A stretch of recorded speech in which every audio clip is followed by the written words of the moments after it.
But first tonight, Adelaide's drinking water and the new debate about whether the fluoride in our water is doing us more harm than good. Now, the addition of fluoride has always been considered a huge bonus in fighting tooth decay. But one expert says as many as 200,000 Australians may be suffering an intolerance to the fluoride, not realising that it might be responsible for a wide range of medical symptoms. Vasil Melandris has this report. Something is terribly, terribly wrong, and we have been led very far astray.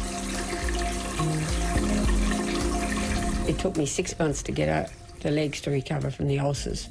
And if you see photos from then to now, you wouldn't know I was the same person. I looked sick, a real sickie. You might get ulceration, you might get just a rash, or you may get breathing problems. Stomach upsets, skin rashes, headaches. It may look crystal clear, but did you ever stop to think of what goes into our water to get it from this to this? However, this is not about how they purify our drinking water, it's about what's being put in it. It amazes me, absolutely amazes me. How has something which is basically like a very big scientific and medical mistake been carried out? Aside from chlorination, for the past 50 years, our health authorities have been adding the chemical fluoride as the first public line of attack on tooth decay. And it works. If the fluoride's there, the surface of the tooth is very resistant to plaque acids. If it's not there, the resistance is down, so decay is more likely to occur. Despite the success, authorities are now facing an anti-fluoride rebellion, with some experts claiming that fluoride is poisoning us and the research is being overlooked. The safety standards for water fluoridation in this country are based on fraudulent science. The claim of fraudulent science was boosted when a Harvard professor in the US came under investigation for burying the results when one of his students made a profound and terrifying discovery. There's the possibility that is now being looked at in the United States that fluoride might have increased the prevalence of a rare type of bone cancer in young men or boys. This bombshell raises questions here about the safety of mandatory water fluoridation and whether there's more at stake than just fighting tooth decay. I believe it would kill me.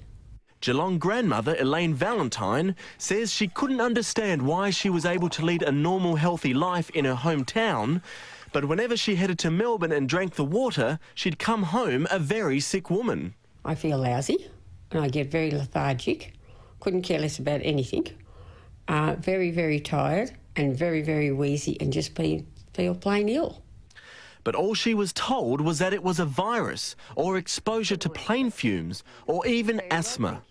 Unconvinced, Elaine consulted a natural therapist who recognised immediately that something was seriously wrong. When we went back to the hospital, she then did the testing and was absolutely shocked to see a severe asthmatic reaction that Elaine had, where her lung function dropped to a quarter of its normal volume when she actually drank the glass of water with the fluoride added to it.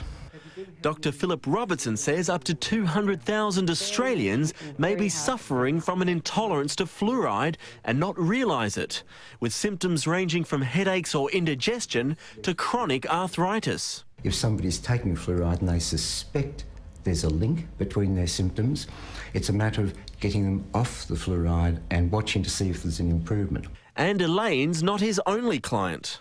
Painful joints and initially sore throat and swollen glands. Retiree Carmel Stringer says she's been suffering from hypersensitivity to fluoride for nearly 30 years, which has drastically restricted her lifestyle.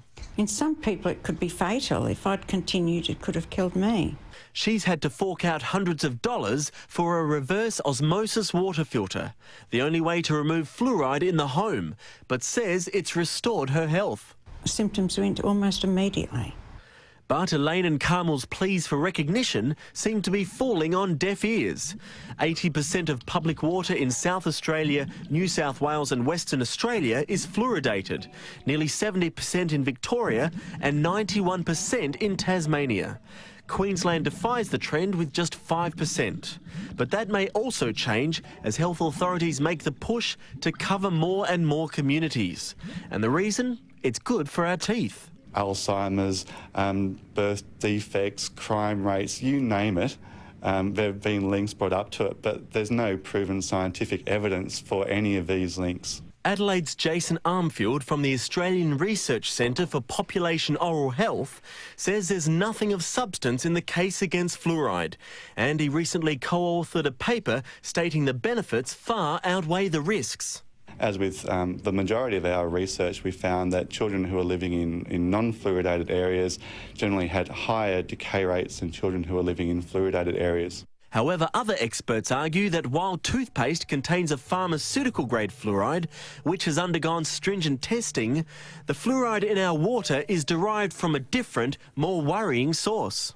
Fluoridation in most water supplies involves putting in industrial waste, a waste from the phosphate fertiliser industry, into drinking water. And not only does it contain fluoride, but it contains traces of arsenic and heavy metals. So that in itself is pretty worrying. Professor Mark Diesendorf from the Institute of Environmental Studies at the Uni of New South Wales says there's enough science to prove the case against fluoride, and we deserve the right to choose whether we have it in our water or not. Even more frightening thing is that the health departments are not telling the truth about it.